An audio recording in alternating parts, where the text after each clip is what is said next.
an open loop control system is represented as this one is the system and this is its output, and now we have applied controller. This is input. So here we can see that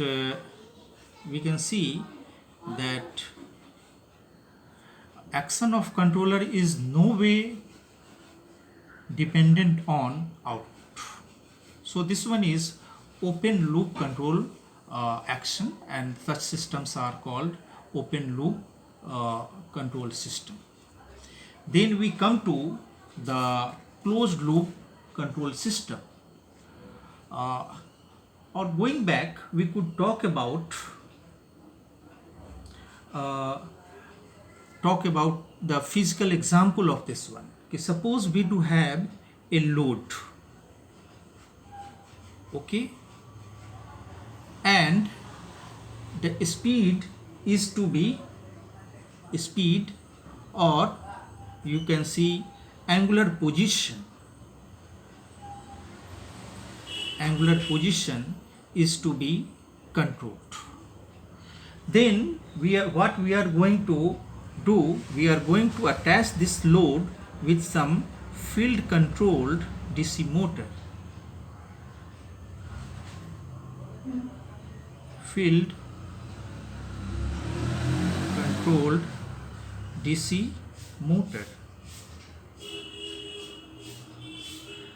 So we can see that positioning of the load, or the load's speed or load's angular position, can be controlled by controlling the field current of this DC motor.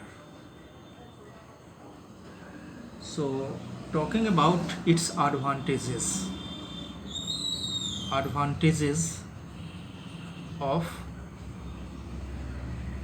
open loop control system. So first advantage is कि this is simple. Second advantage we can cite as कि it is economical.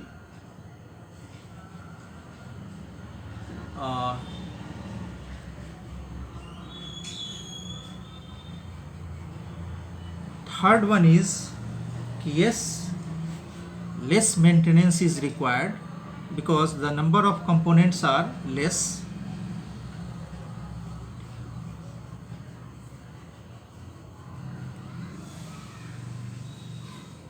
And fourth one, we could say कि proper calibration is not a problem. That is, can be applied anywhere.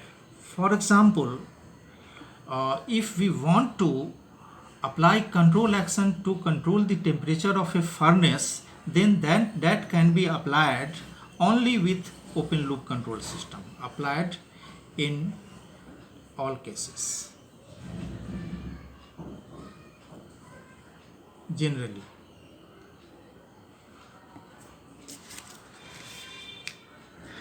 Then we come to the second version of control system, that is closed loop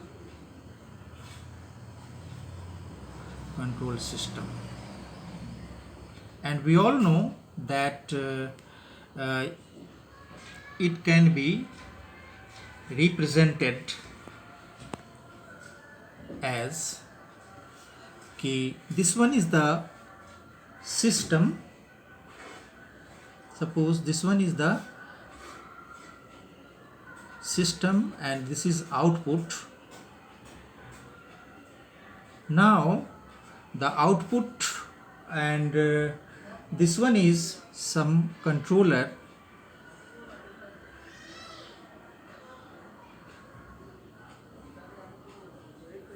and this one is comparator.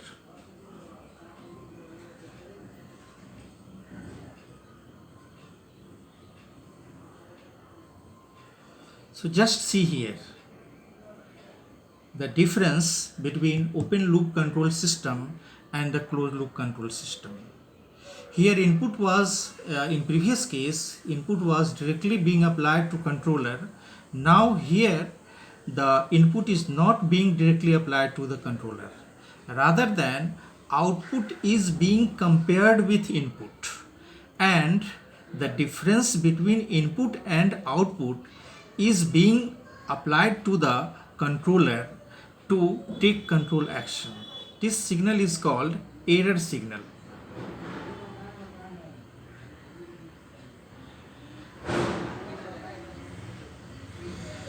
So what I mean to say, okay, just think about one situation that we need to control the speed of a motor, and it falls below the desired level. Suppose 1500 rpm is the desired speed, and speed has decreased. Then what is going to happen? This would feed back to the, and input is suppose some voltage,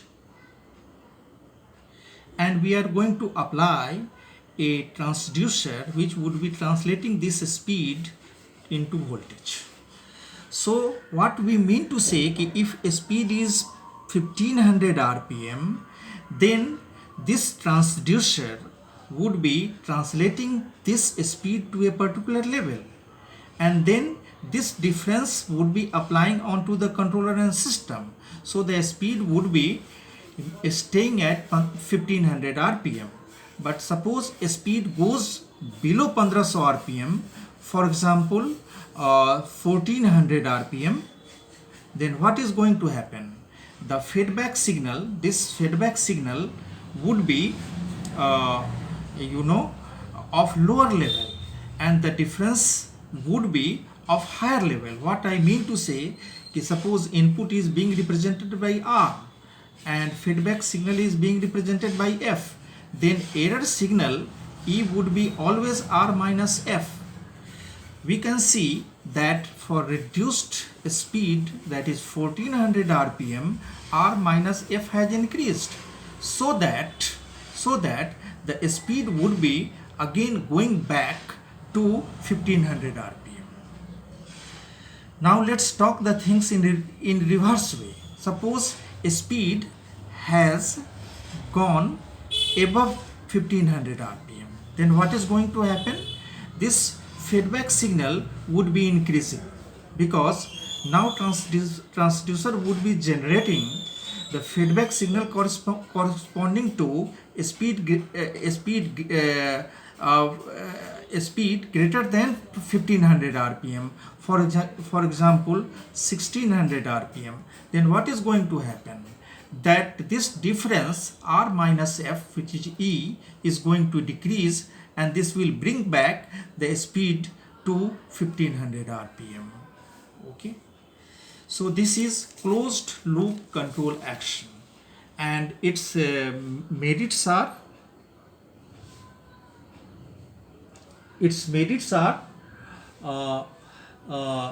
कि this system is more reliable. You can see second advantage which goes with this one, कि these systems are more, in fact you can say, accurate. Okay, but of course we must talk about its limitations as well.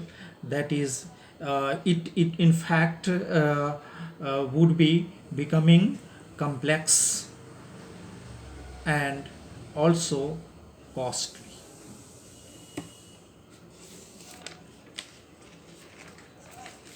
Now we can talk about some in fact examples we shall be talking about in next class.